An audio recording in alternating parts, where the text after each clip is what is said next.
I was actually really excited for the new Percy Jackson show when it was first announced. Not because I was a particularly huge fan of the books as a kid, but because I love me a good mythology show. Gods, I loved Clash of the Titans. There was the movies, but most people don't like talking about those. I don't know what you're talking about! Maybe the movies were actually better than what Disney ended up giving us, at least in some ways. It's a strange one for me because I really wanted to like it. It feels like it was almost good. It had a big budget, they had some charismatic leads, and the creator Rick Riordan was even on board. So why did it fall so flat for me, and for so many of you? Why did it fail in the action, the visuals, and possibly worst of all, ADHD and dyslexia representation that made the books so meaningful to so many? Today I want to talk about why Percy Jackson and the Olympians let me down. Before release, I started seeing cast interviews on Instagram, and first off, they're kids. Not 18 to 26-year-olds pretending to be kids. This was a big thing for me because not only are children's stories more relatable to children when they're about children, but a lot of drama is actually derived from kids just being kids. And kids are stupid sometimes. The cast were extremely charismatic and bounced off each other well in the interviews, which was one of the things that made the Netflix One Piece show so appealing. It made me want to watch them go on an adventure. But really, the one thing that I thought might make the show stand out is ruined by none of them actually behaving like kids. The key thing to these stories, and really most stories like this, is that the lead is usually introduced to this world along with us, the audience. They're an audience insert. We don't know about this specific mythos, and neither does the protagonist. Characters tell Percy something he needs to know, and that tells us too. But for some reason the show decides to upend this age-old storytelling tradition, and instead Percy's mum has told him stories about the Greek gods his whole life. So what you end up with is Percy who knows everything already, Grover who is basically Ron and grew up in the magical world, so he also knows everything about the myths, and then there's Annabeth, the smart strategic one, whose whole character is knowing things. But how smart does a genius look amongst other geniuses?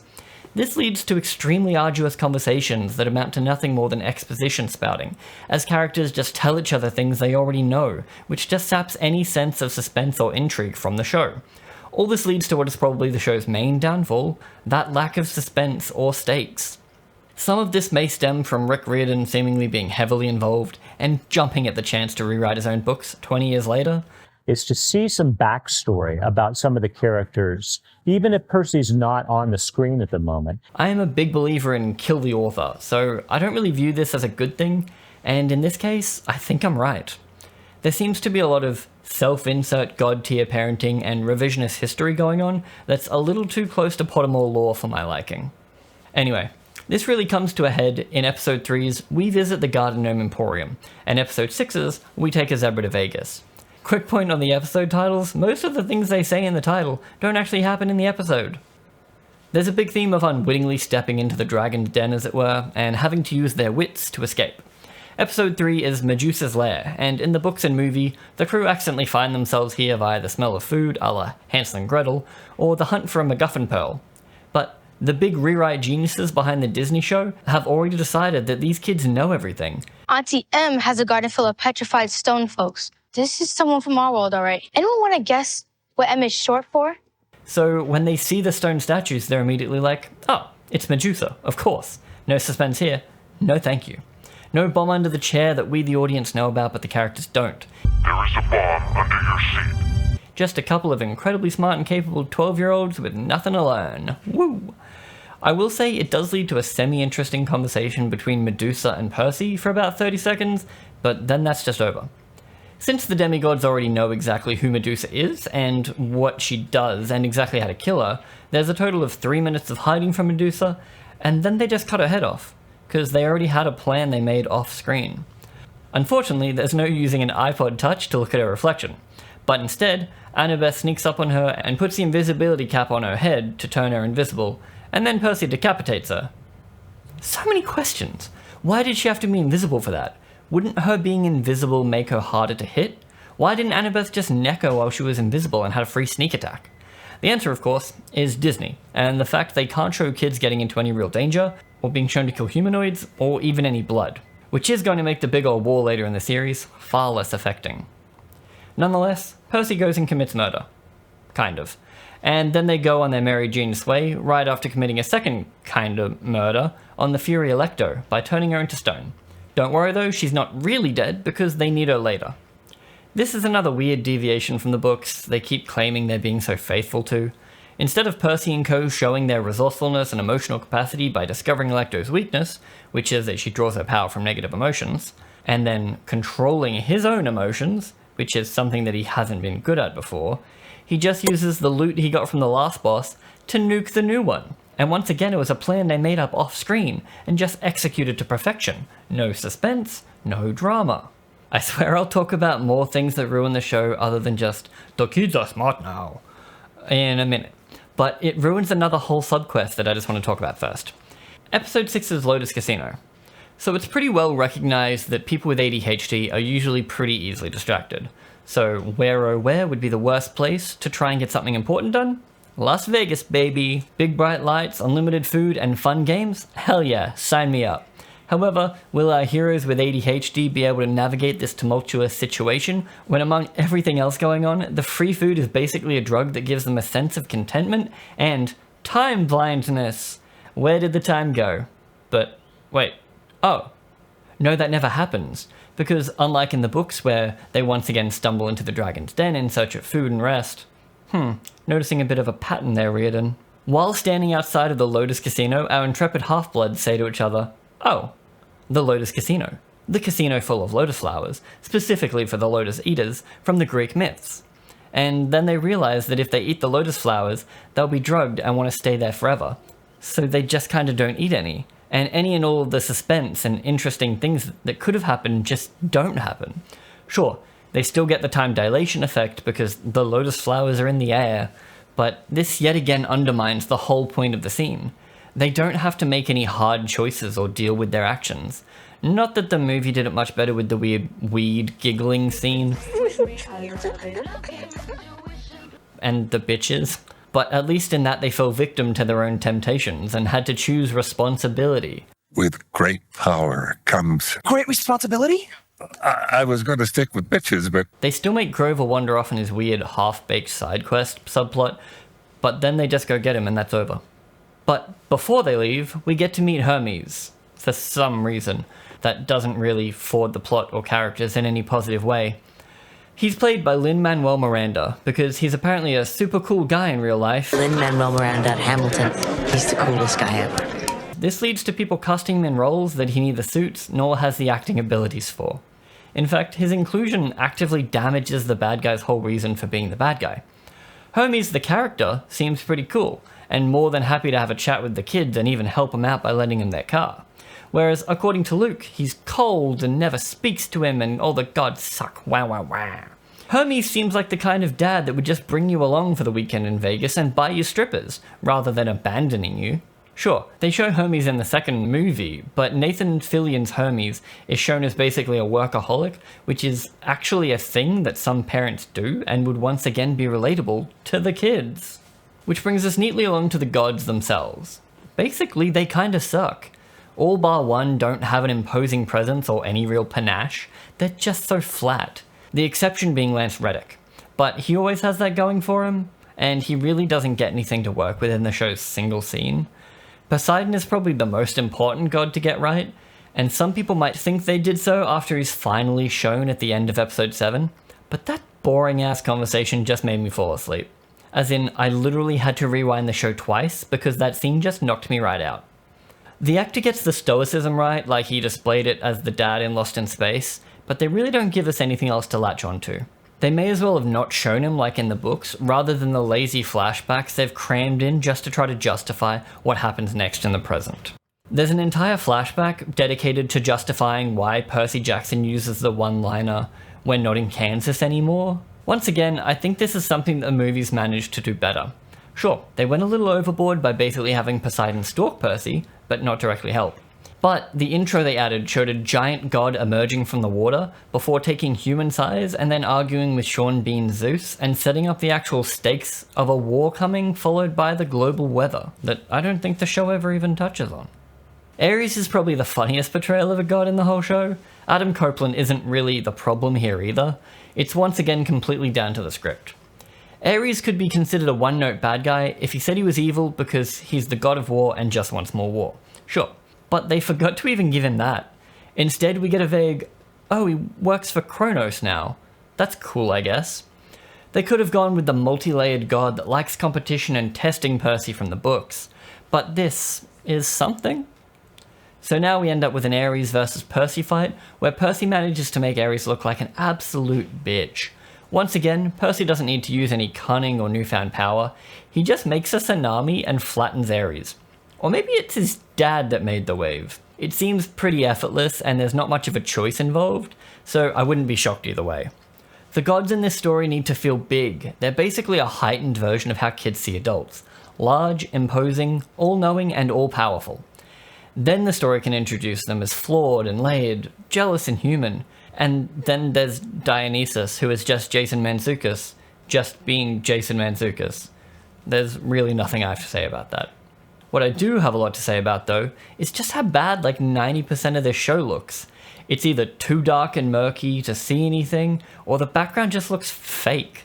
Plus, everything is shot so flat and boring because they are somewhat limited by the volume LED screen they shot most of the show on.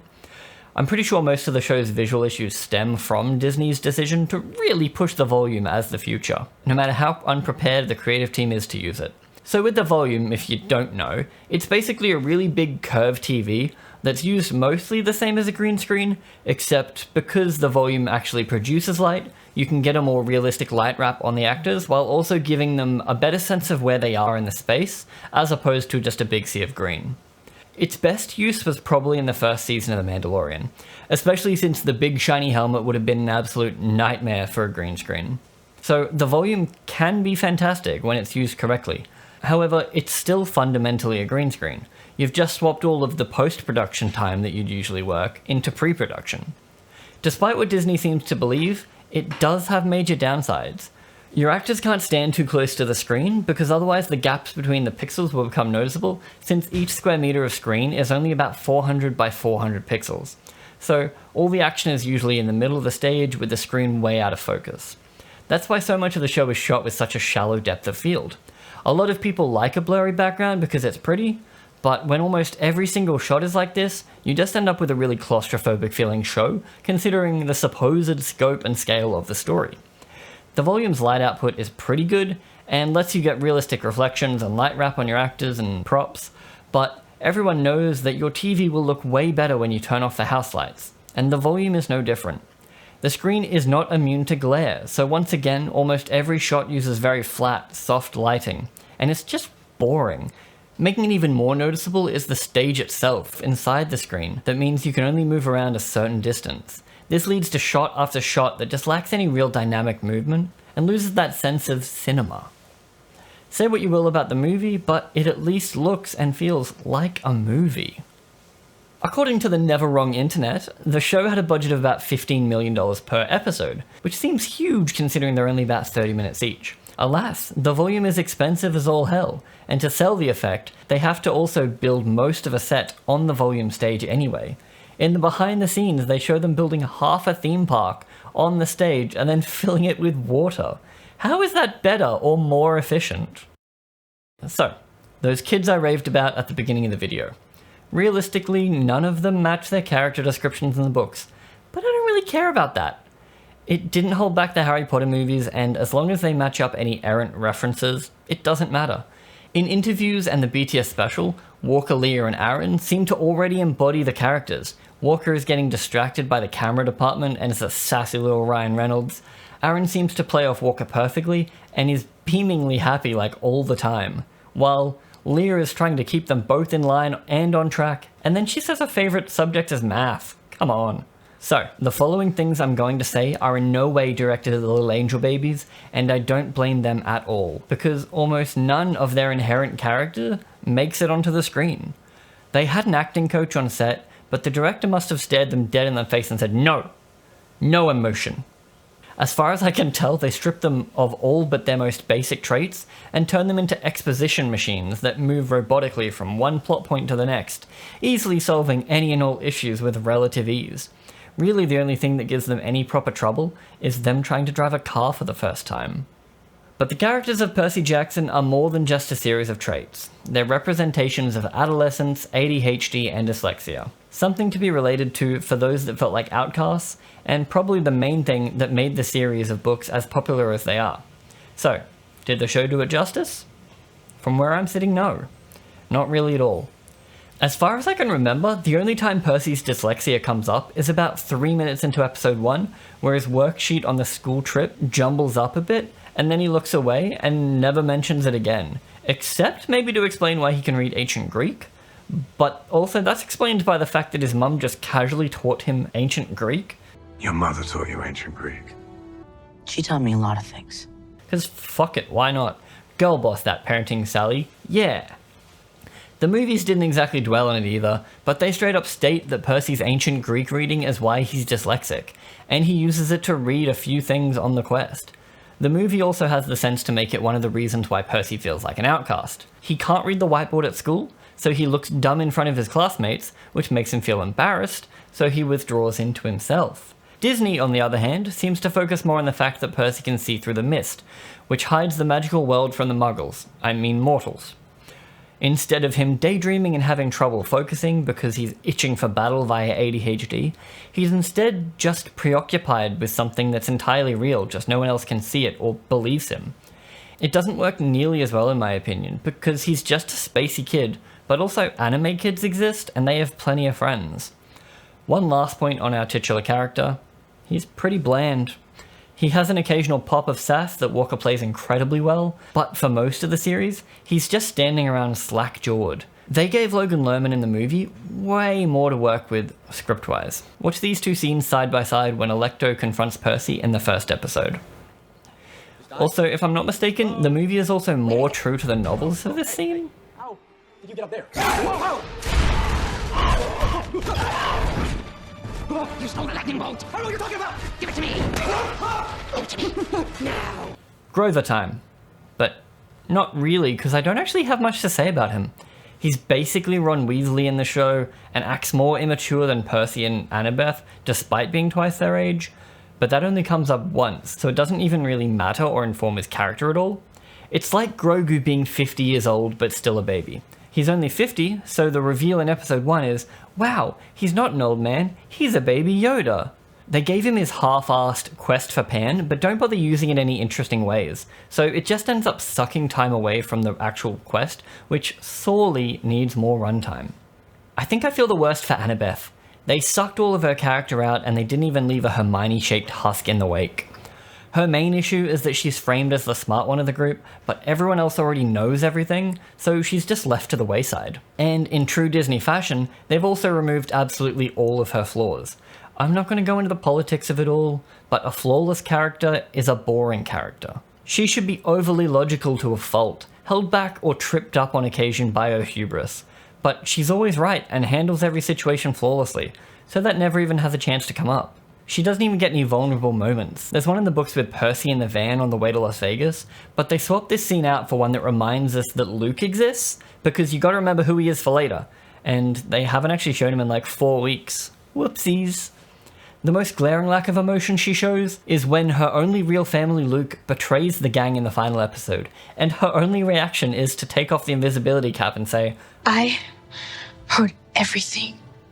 Even the slow burn relationship between her and Percy that's supposed to build up throughout the season turns into a pretty sudden, you know what, you're alright. And then they're just friends, I guess. I've crapped on the show pretty hard so far. I know, I'm sorry. I think I'm just fed up with Disney giving us such mid-tier content. It's more annoying because it's usually so close to actually being good. They just keep getting in their own way. They limit themselves to 8 episodes, yet insist on trying to hit as many of the novel's plot points as possible, while sacrificing the story itself. They cut to black after so many scenes, either because they want to add commercials later, or because they couldn't figure out how to link the scenes shot on the volume to the ones shot in the real world. Once the story wraps up, it's just not a satisfying experience, because you didn't feel like there were any stakes along the way, and both the red herring Clarice and the actual bad guy Luke are barely in the story, and they don't even contribute to the plot. Like, Luke supposedly stole the Master Bolt, but then they found it in a bag that Percy got from Ares, and I don't even remember Ares giving them that bag. That's too far removed. The flaws seem pretty fundamental. In the movie, we get our 15-ish minutes setting up Percy and who he is, and then bam, Mrs. Dodds attacks and the story kicks off quickly with a rush to get to Camp Half-Blood. But in the series, you get Percy narration saying that he's a half-blood, then 8 minutes of setup, including flashbacks, then Dodds attacks in broad daylight, then everyone gaslights Percy and says that Dodds doesn't exist and that never happened, even though he's already told us he's a half-blood and that it's a magical world. And then there's a lot of talking, and then Grover's a prick for some reason, which I still haven't figured out why. And then there's more talking, then we go to the cabin, and then there's more talking, and then there's finally a rush to get to Camp Half-Blood. It takes them an extra 15 to 20 minutes to give me no extra information. Whether it's more book accurate or not, the movie is just more efficient with its time. I do still hope they get that season 2 that's been confirmed, because I need them to take all of the criticism on board and give us the fantastic show that stays true to the books while also working in the medium of a TV show. Just do better, Disney.